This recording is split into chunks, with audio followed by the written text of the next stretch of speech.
let's review. Lesson 6, reading right decimal numbers. The way we say that, most people would say 6.15, and that's okay.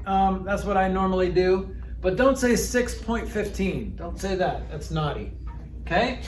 So you either say 6.15 or you follow these steps. This is the grammatically correct way to say this gooder. Okay? All right, number 1. So you're going to read the left side of the decimal normally. So 6. Boom, you're done with step 1.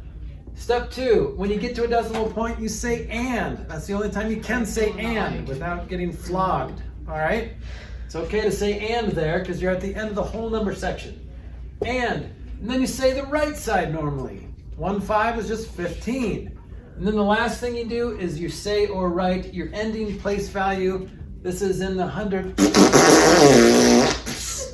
place value. Who is using the whoopee cushion? Who is using the whoopee cushion? Don't forget to spit. Yes, ammo.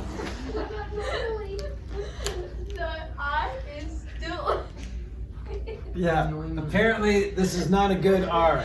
No, it's just like a dot. Normally. Say it on the left side normally. Emphasis on the wrong syllable. Put Get the it right. emphasis on the wrong syllable. Okay, so let's try some examples. Okay, so let's say this. 0.413. How would I say this? 413,000. Okay, so 413. Don't say 413. Remember. Yeah. So you could say 0 and, or you could just say 413,000. 413,000.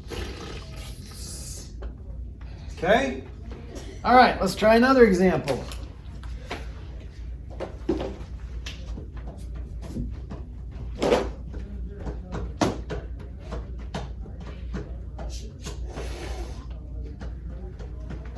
Guy dancing on a music note. Okay, how would I say this? 4165.0162. Emerson. 4,165 is 162,000. Okay, you forgot one important word. Point 160. What do you say instead of point? Dot. And. Don't say dot. And 4,065. And if I'm writing this, what else do I have to make sure I'm doing? Dashes. Yes, a hyphen. Very good. I forgot those in my thing, on my problem set. And did you correct them? Yeah. Good job. 4,065 and then what did you say on the right side? Emerson? Oh. 162. 100 what? 160. There you go. I thought I heard it 100. 162. Don't forget the dash, the hyphen, 62 thousandths. Did you say thousandths?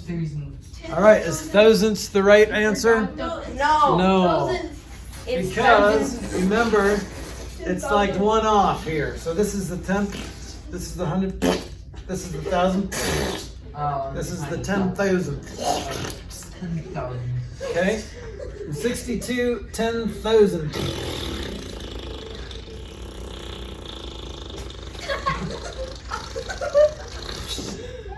Okay? All right?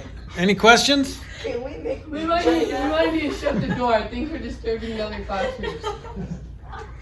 Is it Flack? Is it Flack? Is it okay if we make memes out of that? 10,000. I can just imagine it. 10,000.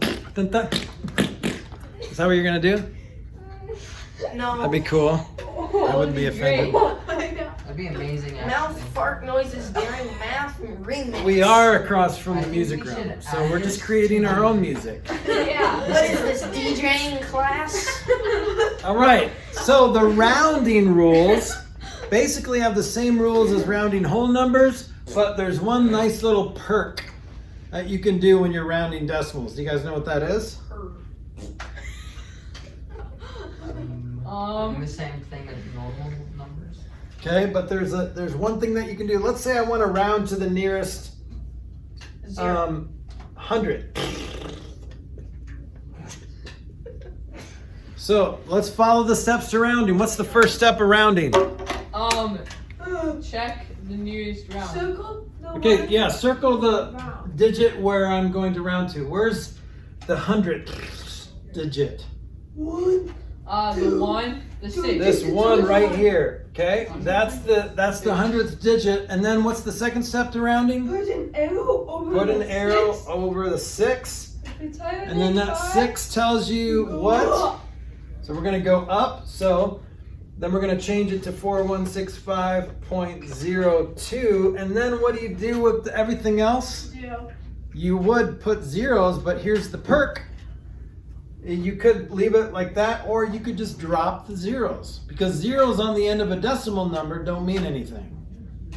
Okay? So basically, when you drop the zeros, it's like you're reducing it. Because look at this. This is 210 thousandths, right? 210 thousandths.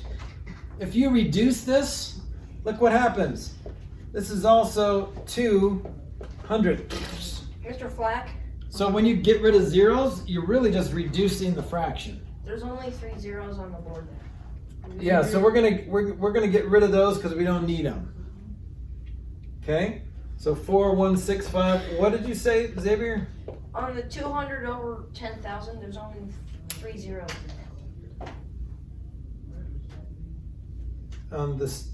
This On the- 10,000. Yeah. Yeah, so because it's in the 10,000ths place. So 200 10,000ths. It would be 4 because 3 is thousands and 4 zeros behind the 1 is thousands, right? Well, 4 zeros be after the 1 is 10,000, but it's the 10,000. It's a denominator of a fraction. So, So I it's got still the number of 10,000. No, I mean I didn't make a mistake. That is a mistake. No, it's Yeah. not. 10,000 This has still says 4 zeros, not 3. yeah. There's 4 zeros there. Yeah. Oh, I must be blind then. So 210,000, Well, let's see.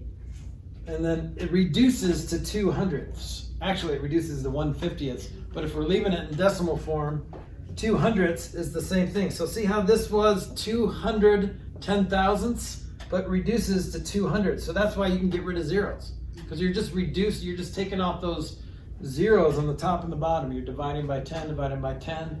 So that's what getting rid of zeros is. Okay? How's this feel?